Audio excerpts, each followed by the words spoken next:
With Anjali Kamath, our guest for the rest of the hour, Arundhati Roy, the award-winning Indian writer, renowned global justice activist. Her latest book, Field Notes on Democracy, Listening to Grasshoppers. You recognize that music, Anjali? Yes, Hum Dekhenge by Iqbal Banu. Arundhati Roy, your latest article in Outlook, Walking with the Comrades. You end the piece by talking about this song that so many people rose up in Pakistan listening to this song, and you place it in a completely different context. Start by talking about what's happening in the forests of India. What is this war that India is waging against some of the poorest people, people known as tribals, indigenous people, Adivasis? Who are the Maoists? What's happening there? And how did you get there? Well, it's been going on for a while, but basically, you know, I mean, there is a connection. If you look at Afghanistan, Waziristan, you know, the northeast states of India, and this whole mineral belt that goes from West Bengal through Jharkhand, through Orissa to Chhattisgarh, what's called the Red Corridor in India. You know, it's interesting that the entire thing is a tribal uprising. In Afghanistan, obviously, it's taken the form of radical Islamist uprising, and here it's a radical left uprising. But the attack is the same. It's a corporate attack, you know, on these people. The resistance has taken different forms, but in India, this thing known as the Red Corridor. If you look at a map of India, the tribal people, the forests, the minerals, and the Maoists are all stacked on top of each other. You know, so and in the last 5 years, the governments of these various states have signed MOUs with mining corporations worth billions of dollars. Memoranda of understanding. Memorandums of understanding. So as we say, it's equally an MOUist corridor as it is a Maoist corridor, you know. And it was interesting that a lot of these MOUs were signed in 2005, and at that time, it was just after this Congress government had come to power, and the Prime Minister Manmohan Singh announced that the Maoists are India's gravest internal security threat. And it was very odd that he should have said that then, because the Maoists had actually just been decimated in the state of Andhra Pradesh. I think they had killed something like 1,600 of them. But the minute he said this, the shares in the mining companies went up, because obviously it was a signal that the government was prepared to do something about this. And then started this assault on them, which ended up as Operation Green Hunt, which is where now tens of thousands of paramilitary troops are moving into these tribal areas. But before Operation Green Hunt, they tried another thing, which was that they armed a sort of tribal militia and backed by police in a state like Chhattisgarh, where I was traveling recently. They just went into the forest. This militia burned village after village after village, like something like 640 villages were more or less emptied. And it was the plan was what's known as strategic hamleting, which the Americans tried in Vietnam, which was first devised by the British in Malaya, where you try and force people to move into police wayside camps so that you can control them, and the villages are emptied so that the forests are open for the corporates to go.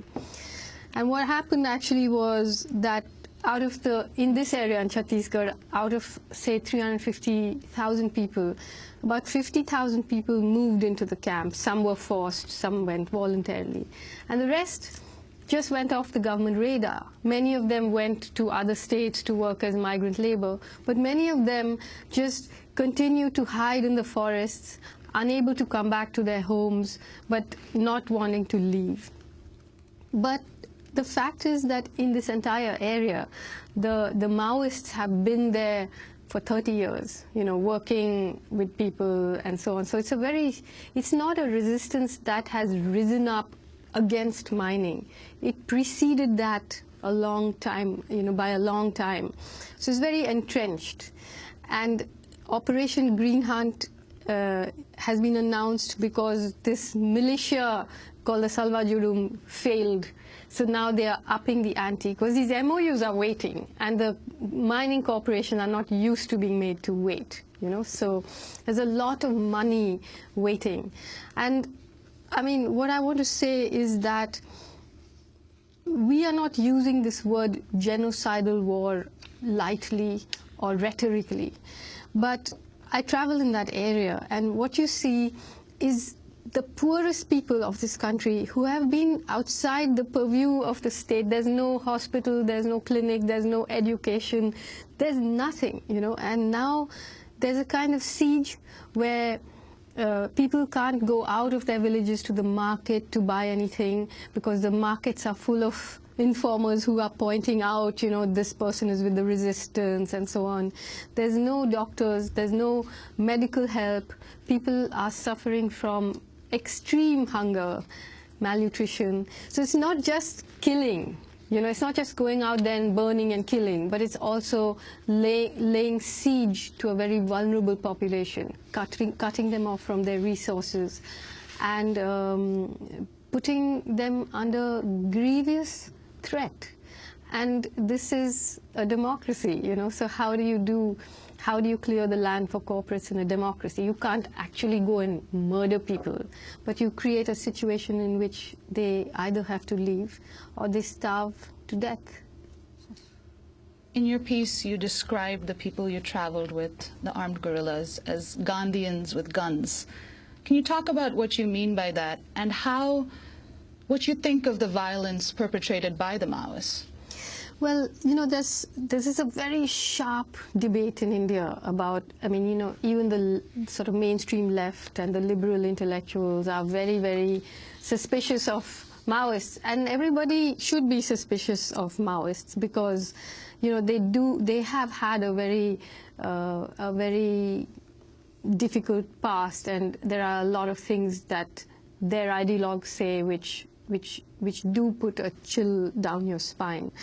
But when I went there, I have to say I was shocked at what I saw, you know, because in the last 30 years, I think something has radically changed among them. And the one thing is that in India, people try and make this difference. They say there's the Maoists and then there's the tribals. Actually, the Maoists are tribals, you know, and the tribals themselves have had a history of resistance and rebellion that predates Mao by centuries, you know. And so I think it's just a name in a way. It's just a name. And yet, without that organization, the tribal people could not have put up this resistance. You know, so it is complicated. But when I went in, I lived with them for, you know, and I walked with them for a long time. And it's an army that is more Gandhian than any Gandhian, that leaves a lighter footprint than any climate change evangelist. You know, and as I said, even their sabotage techniques are Gandhian. You know, they waste nothing. They live on nothing. And to the outside world, first of all, the media has been lying about them for a long time. A lot of the incidents of violence did not happen, you know, which I figured out. A lot of them did happen, and there was a reason for why they happened. And what I actually wanted to ask people was, when you talk about nonviolent resistance, I myself have spoken about that. I myself have said that women will be the victims of an armed struggle. And when I went in